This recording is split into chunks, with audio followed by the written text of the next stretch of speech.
Hello Africa, welcome to today's episode of African Student Voices on AAU TV. And AAU TV is the voice of higher education in Africa. And today we are coming to you live from the headquarters of the Association of African Universities here in Accra, Ghana. My name is Jemima Daladem Doche and I am your host. So today we are discussing the perspective of students on the African academic curricula. And I have here with me lovely guests who I'll introduce after the break. But don't also forget to follow us on our social media handles. Association of African Universities on Facebook and YouTube, AAU TV _ African Universities on Twitter, and AAU TV Official on Instagram. We'll be right back.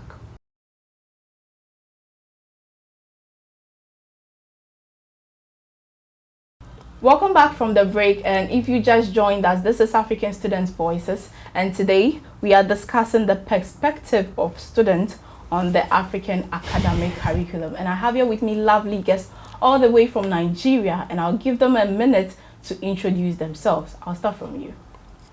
Okay, my name is Ogunwale, a graduate student of the Department of Chemistry, University of Ibadan, Nigeria. Okay. I'm happy to be here. All right, you're welcome. And you are? My name is Oloyede Mukhzar from the Department of Sociology, University of Ibadan, Nigeria. Okay, I'm so glad to have you here today. But then let me find out, why are you in Ghana? Why are you not back and you are here? What brought you here? Basically, we were sent to Ghana by the American Chemical Society on a global science outreach.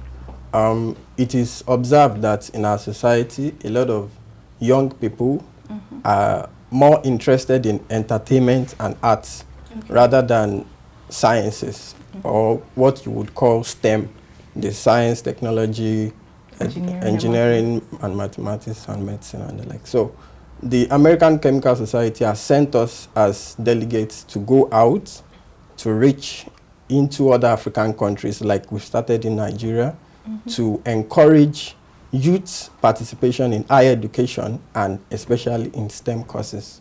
Oh wow, that's very interesting. Would you want to say something? No. Okay, that's everything. Right. So as we know, we are talking about the perspective of students on the African academic curricula. So we will delve straight into our discussion. Let me come to you. Can we, when we say the African academic curricula, what are we talking about? Let's discuss something on it.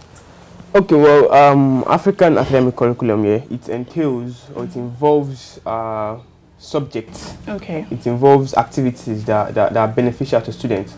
It's a guide for students on their stay in university. Okay. It encourages them. There are courses involved for the sciences, for the social sciences, for the arts. It's a program or a list of courses or list of activities that will benefit them after they leave the university. Okay. So Goodness, would you want to add something? Well, basically, just to start from what a curriculum means, I believe a curriculum is a guide that shows how skills are supposed to be passed on from a generation to another, especially in education, as regards to education. Okay, but now, can we compare the African academic curriculum to the European academic curriculum? What is the gap? What space do we have in between these two? Well, I would like to believe that one of the major challenges that we are facing in Africa is our curriculum is not really Afrocentric, in the sense that the Europeans are more focused on developing a curriculum that favors what they have and what they are.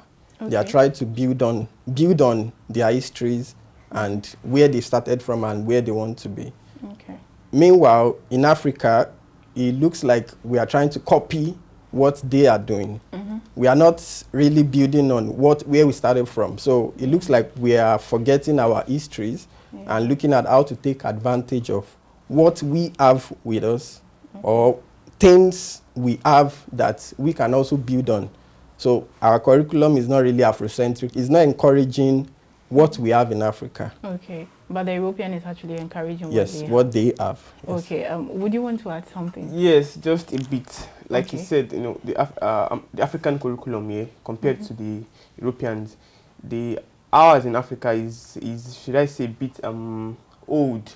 We are not focused on developing. We are not focused on contemporary things. We are still focused on ancient and outdated set of ways. As to the Europeans, where they are developing, they are changing their modes of engagement with students and everything. So yeah. Okay, but then do you think the African curricula, the African academic curricula is, has helped students in the labor market? When a student goes to school, after school, they are expected to go and work. Do you think our curricular activities are very friendly to the labor market? Well, I can say that used to be so in the ancient days, in the 80s. Okay. But now, it's not open anymore. Students nowadays, the courses they are studying, some just go to the school for 4 years, 5 years, 6 years, and they come out, they dump their certificates, they engage in other business ventures. Some learn photography, some learn graphics designing, whereas the major course they've labored in the university, it's of no use for them. So in this way, the courses or the courses they've learned is not helping. Okay, but then what do you think is the problem with that? Why would a student go to classroom and do, let's say, arts, or let me say science, and then come out and do something else? Well, thank you.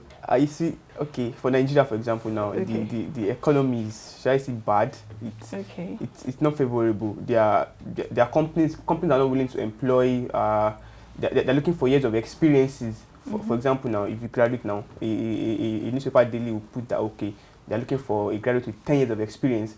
Wow. I mean, you're just coming out of university. Where do you want to get that kind of experience? So these things is affecting students majorly. And I mean, the fact that there are not enough companies to employ students. Students who are done with the school. Okay, let me come to you. How effective has the African curricula helped students in the labor market? Is it friendly enough?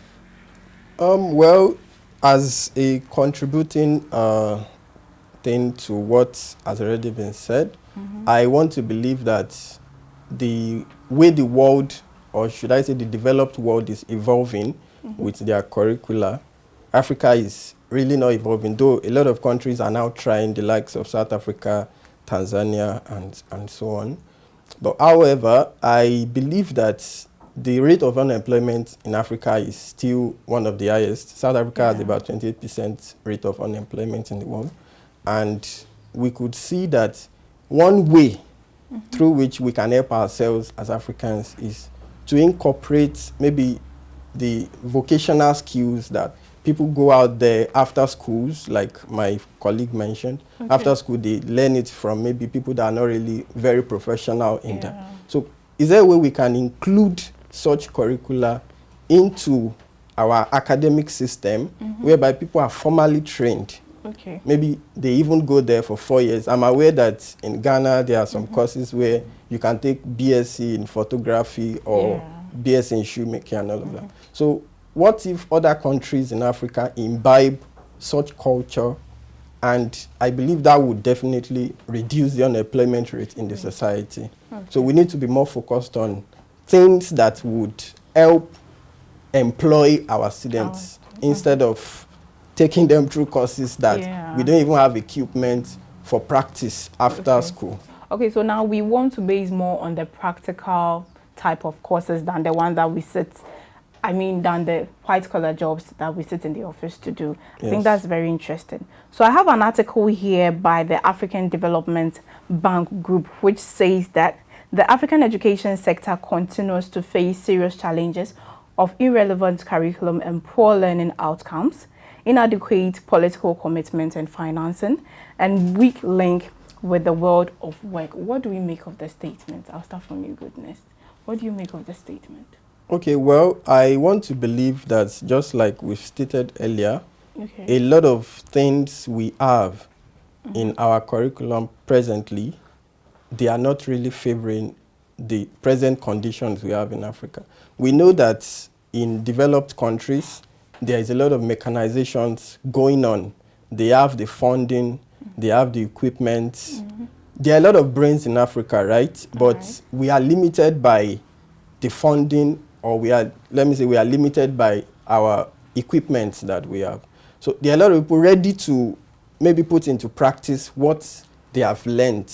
But because of the conditions of the learning environment, people in chemistry, they want to perform experiments. There are no reagents, no chemicals. Or people in engineering that are supposed to put into practice, maybe you are learning robotics engineering and you know you have to practice, you have to make those robots, but you don't have the equipment. So instead of focusing on, I'm not discouraging learning those fields, right? But instead of also focusing on that, why not include some of these day-to-day things that people eventually settle for after school into the curriculum, such that at the early stages, they can also, as they are growing in their special field, they can also be learning maybe shoemaking on the side, or learning photography on the side, such that you can have a professional career in both parts.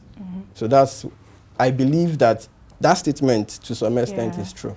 Okay, I'm not trying to cut you short, but then you made mention of robotics. People go to school and study, and then after that, they don't have the finance to actually continue the professional course that they have learned. That's right. So apart from the finances being a problem, is there anything hindering them? I mean, those people who study such courses, is there anything hindering them from, you know, coming out with their professional course after school?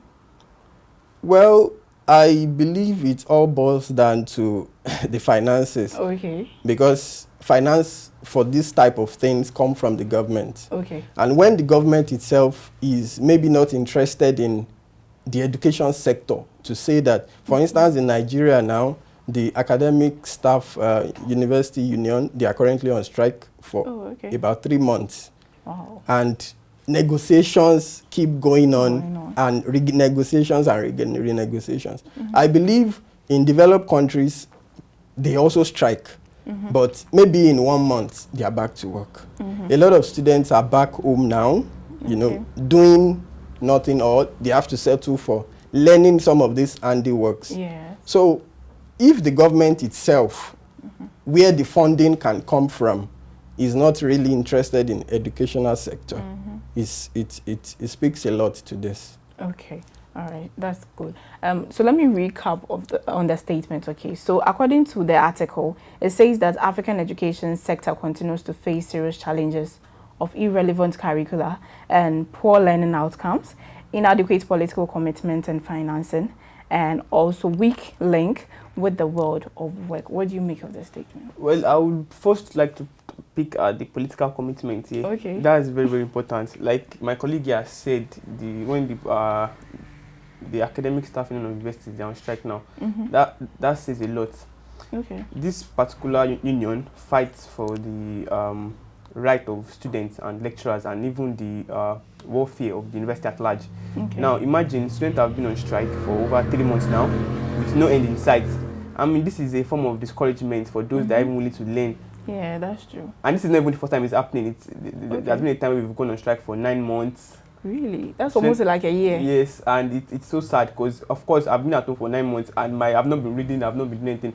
Students will get discouraged, look for other ventures that is making money or something else. So these things make them discouraged at some point because, okay, they'll be like, what's the point of schooling if I cannot finish on time? Yeah, that's true. Yeah, so, I mean, also, the statement, something about a weak link. Yeah, weak link with the world of market. Yes, with the world of market. Or with the world of work, yes. For example, now, let's say for invest in Nigeria, now, students are not equipped with the right tools, with the right gadgets for learning. Okay. Okay, let me see. In the classroom now, where classes are going on, students are meant to practicalize. They're meant to have access to equipment. Yes. These things they don't have access to. Look, okay, let us mechanical engineering students. They're supposed to have access to machines and tools. It's even sad when there's not enough financing and they can't get machines. They read this things from textbook. They don't know how to operate it. So true. I mean, when they graduate, they go to the job market, they find it difficult. Exactly. So these are things that affect the productivity and learning of students, basically. Okay, so indirectly you agree with the statement? Definitely. Okay. All right, sure. So we are having an interesting conversation, but then we'll go for a quick break, and when we come back, we'll delve more into the discussion. Stay tuned.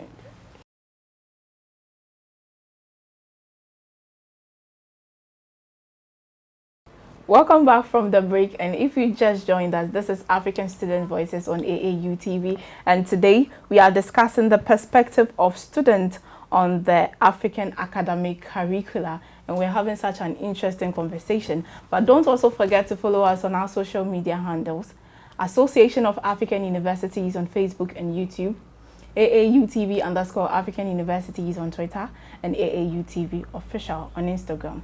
Welcome back from the break. So before the break, we were talking about a statement that was made by the African Development Bank Group. Now, I want us to go down to our various stakeholders that we have in our educational sector, like the educational ministries and, let me say, university authorities. Do you think these stakeholders have put in much effort to improve the African academic curricula? Do you think they have done their best? To be honest, they haven't. Okay, from the perspective of Nigeria, where I come from, I believe that I think in 2020 or 2021, about 2% of the budget or less was actually dedicated to the educational sector. Oh, okay. And when you're talking about the educational sector, you're talking of the primary, the secondary, and the higher institutions. Yes. You understand? Yeah. So think of 2% of the total budget going into the educational sector. And you have the higher institution of learning where a lot of things are going on. 2% cannot even be enough for primary and secondary alone, talk of. Meanwhile, in some other developed countries, they dedicate up to 20%, 15% of their total budget to the educational sector. So I believe our government is not doing enough. I believe our government is not doing enough. Okay. But what can they do? What do you think are some of the things they can do to improve it? It's all the decision of getting the educational sector more funded all comes down to the kind of leaders we have. Okay. So we are just going to implore our leaders to be more focused on developing the educational sector, because if we are looking at developing African countries and Africa as a whole, the development is truly and only going to come from the educational sector.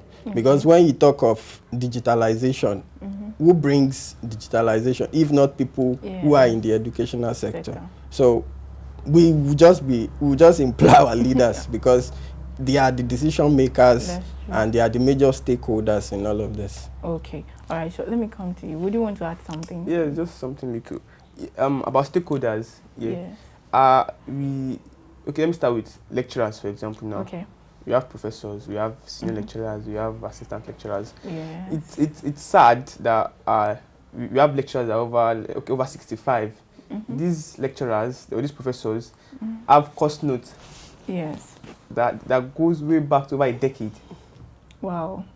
Like, it has been used for several years. And these same lecturers come to the class and brag about using that particular course note for like students of over 10 years ago, come and teach new set of students in a new contemporary society. I mean, if you can come with those old ideas, whereas things are changing, it's like we are still being stagnant. We are not moving forward. Okay. And we have lecturers that cannot even operate or are not in tune with modern tools. Gadgets, so how then do we compete with the Europeans, with the Americans in their way of learning? Okay. So this also affects the curricula itself. Okay. So what can be done? What can be done? Well, that now comes down to the finance. Okay. Because for a country like Nigeria now, or my university, it's hard. Like it's for the employ new lecturers. It's hard. Because they are, even the ones that are on grant are not gotten paid. Oh, okay. Yeah, so the new ones that are coming in here, we have PhD students in my department that are done, whereas they've not been given employment. They are just there as assisting.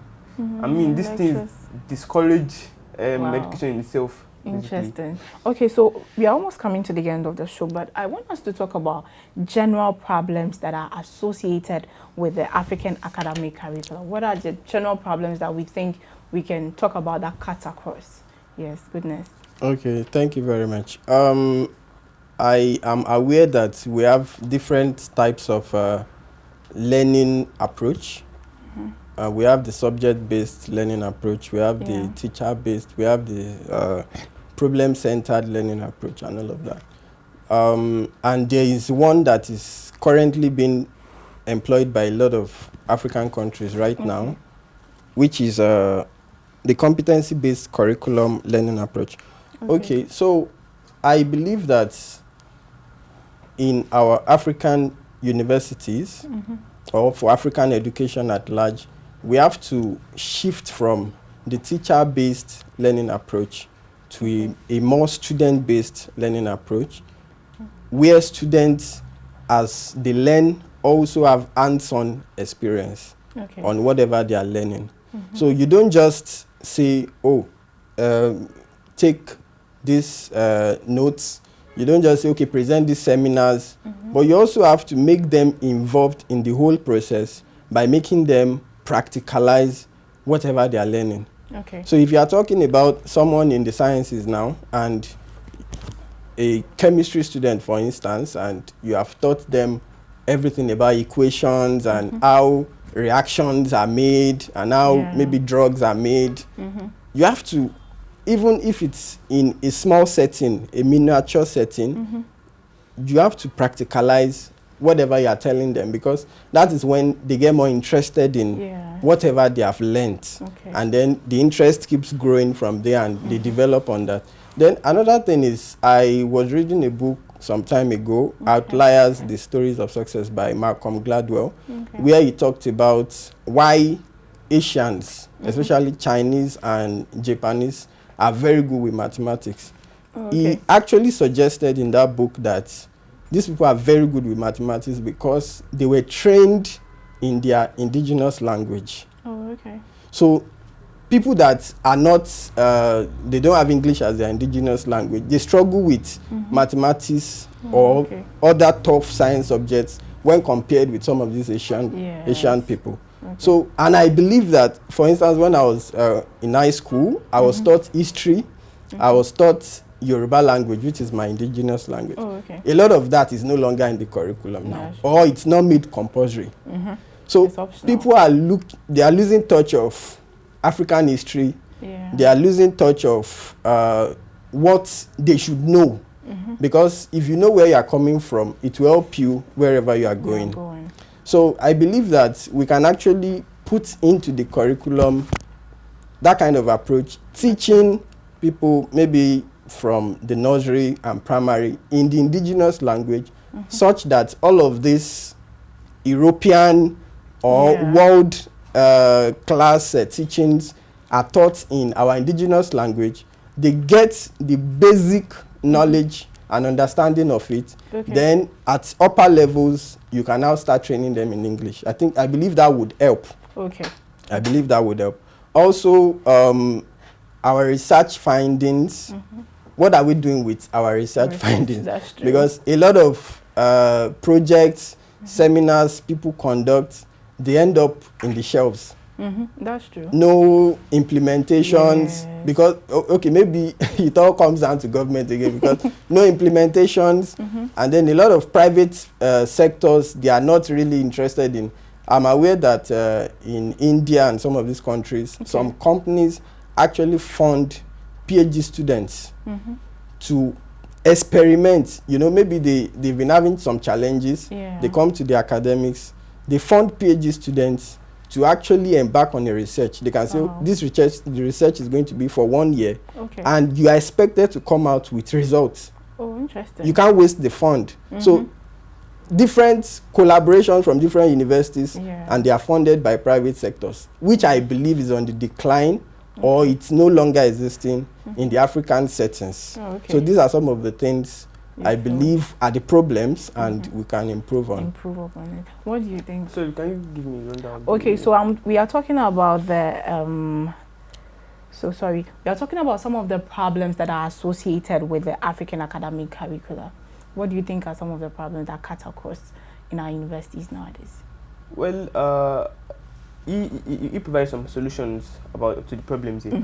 I think if the concept of a classroom can be redefined, Okay. Yes, a classroom is meant to be an environment that is engaging. Every student should be able to interact, should be able to communicate, should be able to give his own opinion, views.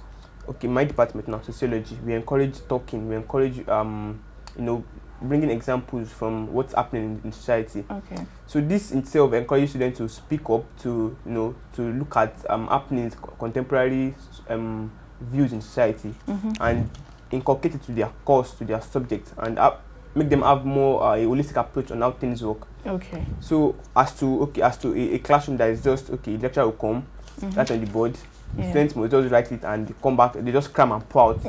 So I mean, if the concept of the classroom is redefined, where people can engage, students can discuss with lecturers, and this still boils down to having lecturers of over 70 years of age that believe that if you talk without if you are not being called. Because I watched a video in America where the lecturer, a very young guy, talking to them, engaging with them as if they're like peers, Yes. So the fear of students in Africa, they have told their lecturer, in fact, discourages them from just speaking up and contributing. Exactly. So what are some of the solutions you think we can? Solutions, well, if the government can look at bring ideas, at least he mentioned something about the indigenous students should be communicated to in language they can easily get from. Okay. Something they can learn and something they can relate to, as to just copying from abroad. Yes. And the classroom should be relatable. It should be fun, like students should be able to contribute, and it should be understandable that fine, no, everybody is, we don't all have the same class, or we are not all the same level. Exactly. So each lecturer should be able to identify so and so. In a class where there are over 700 or 1,000, people, it's hard for them to lecture exactly, even marking and this person has social issues. But then a class of like 2010, lecturer can look, this one has a problem of this, it encourages him, and so. But then funding, if there are not enough classrooms, there are not enough lecturers, they'll be overburdened and they'll be overstaffed basically. Okay. All right. Thank you very much. Do you have any last words for my viewers? Goodness, I'll come to you. Okay. Well, I would just like to say that in conclusion, I would like to plead with our major stakeholders, both in the public and the private sectors, to look into the curriculum we have, and also to kind of provide some level of funding enough to cater for because there are a lot of things going on in the world right now, and I believe a lot of African youths are trying to take advantage of some of these opportunities. There are a lot of startups in Nigeria alone, even in Lagos State alone. I know there are a lot of startups, startup company by young graduates in Lagos alone, talk of several other states in Nigeria. So we are going to plead with our public and private sectors to please fund and encourage the youths in higher education, and that's what I have to say. Okay, would you want to? Yes, just like you have said, the stakeholders should please fund and make sure the system does not go to complete ruins. While at that, I want to encourage the students to be steadfast and they should not be discouraged that no matter what they do, education is key. And it's very, very important to have a degree at least to be learned. So I encourage them to please be steadfast. All right, thank you very much for coming. It's been an interesting conversation. No matter what you do, education is the key, and we also urge our authorities to fund more in our educational sector. It's been African Students' Voices, and today we spoke about the perspective of students on the African academic curricula. And don't also forget to follow us on our social media handles: Association of African Universities on Facebook and YouTube, AAUTV_African Universities on Twitter, and AAUTV Official on Instagram. See you same time next time. Bye.